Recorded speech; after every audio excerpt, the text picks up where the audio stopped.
De volta no Falando de Saúde, sendo muito bem recebidos aqui no Corpo de Bombeiros pelo Subtenente Márcio. Agora a gente vai continuar falando dos cuidados, dos primeiros socorros com as nossas crianças, que são muito curiosas, né?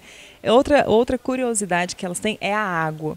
Qual o perigo de piscinas, rios, mares? Qual o perigo do afogamento, Subtenente? Olha, o perigo ele está dentro de casa. Primeiro, vaso sanitário, baldes com água. Crianças pequenas que estão engateando, elas são curiosas. Então elas vão engateando, chega próximo ao balde com água, com a mais está fazendo alguma limpeza, larga o balde, a hora que vê a criança está submersa. E ela, como ela não tem ainda habilidade, ela fica ali, engasga e pode morrer afogada. O vaso sanitário também é a mesma coisa, a criança vai, é curiosa, quer pôr a mão na água e pode cair. Agora, com relação à piscina, jamais deixem crianças menores em locais, sozinhas em locais que têm piscina. Se você tem uma piscina, faça uma proteção, coloque uma capa ou faça uma proteção em torno dessa piscina para que isso venha acontecer. Caso a criança não saiba nadar, utilize boias, coletes, salva-vidas, né? E isso serve para os adultos também, principalmente em regiões ribeirinhas, em balneários. Principalmente quando as pessoas, agora vai entrar o calor, as pessoas preferem comprar uma caixa de cerveja, fazer churrasco, vamos para o rancho, vamos para isso, vamos levar carne, cerveja, etc, etc. Mas esquecem da segurança. Um colete salva-vidas é mais barato que uma caixa de cerveja. Então as pessoas pensam primeiro na diversão e depois que acontece o problema é que eles vão pensar na segurança. Então nós temos que fazer o contrário, pensar na segurança para depois fazer a diversão. Então adquirem, usem o colete salva-vidas, vá utilizar a embarcação ou vai para um local que você não conhece, utilize o colete salva-vidas. E toda vez que você chegar num ambiente que você é a primeira vez, que você não sabe se a piscina é profunda, se o ribeirão é profundo, então você deve fazer um reconhecimento do local primeiro, para depois você poder querer pular de ponta, enfim, fazer as suas estripulias ali e até mesmo nadar. Então, bastante cuidado. Hoje, nós temos aí um índice muito grande no Hospital Sara Kubitschek, onde é especialista em trauma, com acidentados provenientes de piscina. As pessoas não conhecem a profundidade da piscina, já vai chegando a primeira vez, pula de ponta, bate a cabeça, tem problema na coluna e fica paraplégico, tetraplégico. Então, bastante cuidado nesse sentido. Faça primeiramente um reconhecimento local para depois você, sim, desfrutar daquela maravilha que está à sua frente. E quando é criança, a gente, cuidado redobrado dos pais, né? Porque se os pais já deixam correr solto, não tomam tantos cuidados com a segurança, com a criança tem que ser redobrado, não adianta, porque a curiosidade vai levar ela mesmo a procurar o diferente, né, Subtenente? Outra coisa também, que a curiosidade também, e até a faixa etária mesmo, sempre dá uma forcinha, são as quedas. Queda de cama, queda de berço, queda normal brincando. As quedas, como a gente pode proceder que uma criança machucar com a gente? Bom, primeiramente é fazer a proteção nas camas, colocar uma grade para proteger. Agora, caso essa criança venha a sofrer uma queda, primeira coisa, verifica com ela se ela souber falar, se já estiver falando, né, onde está doendo. Evite ficar movimentando essa criança que pode ter tido uma queda e essa queda pode ter lesionado a coluna. Então, evite ficar manuseando com essa criança, procure saber dela onde está doendo, como está a situação, e se tiver sinais e sintomas de fratura, você jamais coloque um membro no lugar. Faça a imobilização, o alinhamento desse membro e procure imobilizar e levar para o hospital. Jamais tente colocar o osso no lugar, porque nós não somos médicos, então somente o médico no hospital tem a capacidade para poder colocar esse membro no lugar. Então imobilize e leve a pessoa para o hospital. É isso aí. E mais uma vez, atenção, né, gente? Eu mesmo passei por um desses acidentes, há poucos dias eu até encontrei com o subtenente no pronto-socorro. Uma queda também de uma criança, queda super simples que resultou num bracinho quebrado.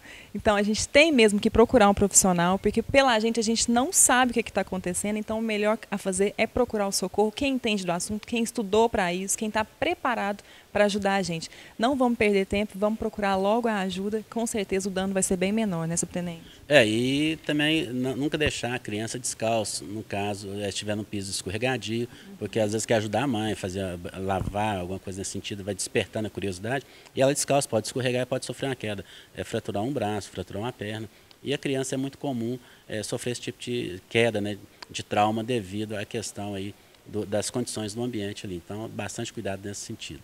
É isso aí. Outra coisa também que está na moda sempre, né? Nunca sai da moda, é uma diversão super sadia, super legal, as pipas, papagaios, né? Como todo mundo fala. o cerol. Qual o perigo que o cerol pode trazer para os nossos filhos?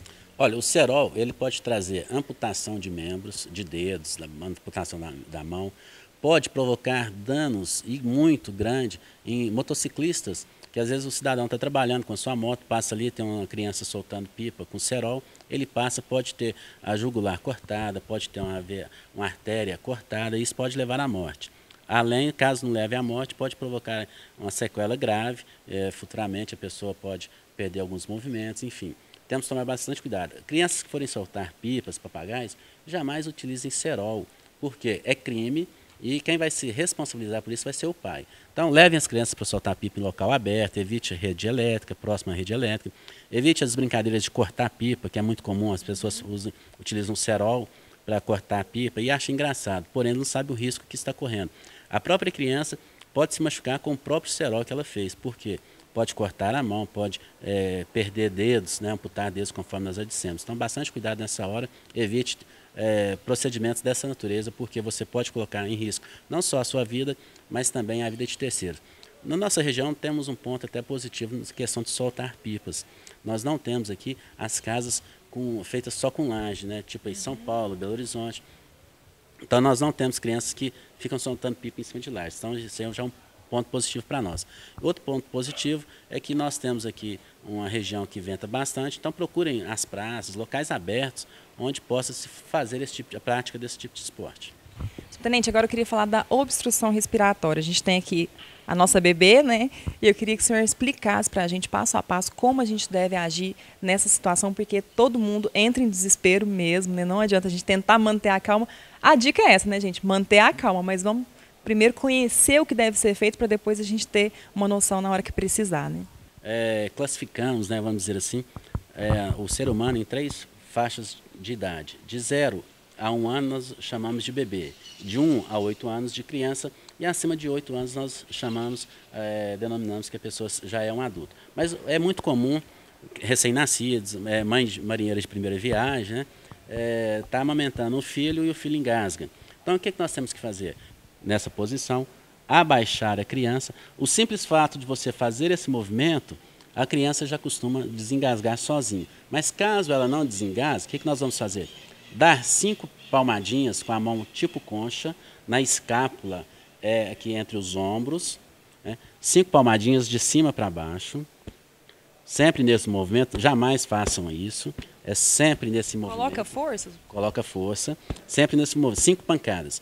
Após essas 5 pancadas, você vai pegar a criança, voltar à posição normal, verificar se ela desengasgou. Se não desengasgou, a altura dos mamilos, com 2 dedos, vamos fazer 5 massagens aqui no ossinho externo para poder tentar desengasgar. Feito essas 5 massagens, vamos verificar novamente se houve a desobstrução. Caso não tenha acontecido isso, volte a criança novamente para a palma da mão, com o rosto voltado para baixo, e novamente as 5 massagens.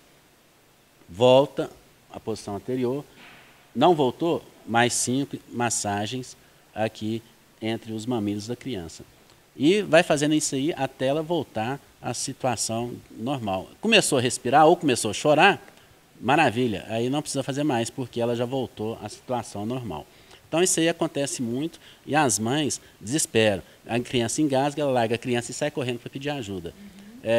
Tem algumas que ligam para nós, né? Então o nosso telefonista, ele orienta a mãe por telefone a fazer esses procedimentos e com isso nós temos tido aí bastante êxito nesse sentido, em poder estar salvando as vidas dessas crianças, até mesmo por telefone. Outra situação também que a gente entra em certo desespero, assim, fica meio mais preocupado, mais tenso, são os acidentes de trânsito, atropelamentos ou o próprio acidente de trânsito mesmo.